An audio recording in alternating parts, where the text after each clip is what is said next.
Interestingly enough, one of the best pandemic plays, DoorDash, is still doing quite well in today's environment. It's quietly becoming a force, yesterday announcing a partnership with Bed Bath & Beyond, just days after starting alcohol delivery in 20 states. DoorDash, guys, made 57% of all U.S. meal deliveries last month, more than double Uber Eats' share. Shares have been doing quite well. They're up 50% this year, while Uber's down 10%, and Just Eat Takeaway is down 30%. So, Nilay, are you surprised at how well DoorDash is doing? I'm surprised at how well the stock is doing, especially at a time when investors are punishing FedEx, for instance. DoorDash is just another delivery company. It's not a delivery company, but it's one that the brand worth consumers. I love the quote from the CEO the other day that alcohol is a win-win-win for everyone. Just an all-time great market expansion quote. I will say that challenge for DoorDash is delivery workers. New York City is regulating how delivery workers are going to get paid and how they get treated. The cover of New York Magazine a couple weeks ago was a collaboration with The Verge on the lives of delivery workers in New York City. People are starting to pay attention to where the margin really is for these companies. And as regulation hits those zones, I think DoorDash is in a challenging position. But people like getting stuff delivered, and that's always going to be. Gina, I'll give you Uber, I'll give you DoorDash, and I'm going to keep insisting that FedEx be thrown in there. As an investor, which one do you like?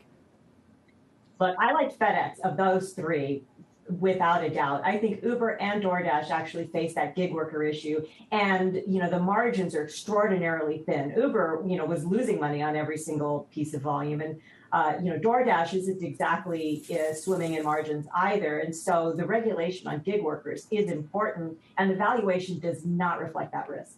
Steve? Yeah, I think it's just amazing how close in market cap DoorDash and Uber are all of a sudden. If you remember, for the last decade, the whole story around Uber was it's going to be this the Amazon of logistics. And it turns out DoorDash could just swoop in and become as big as it is. That's pretty impressive. And it's not a good look for Uber, to be honest. And if I could quote Steve Kovac from the last segment, don't sleep on Amazon, because it itself, has huge last mile capacities here. And we know that they're never one to stand by and let a market opportunity pass. But before we go, I do want to quickly... And they're just adding more cities to Amazon same day, too. There you go. They just announced that today. Exactly. They're all going to be coming head to head. All right. Finally, the EU is proposing some legislation that would require companies to equip their electronic devices with standard USB-C chargers. I love this because it's so EU. It aims to cut waste and make life easier for consumers, but Apple has long opposed this move.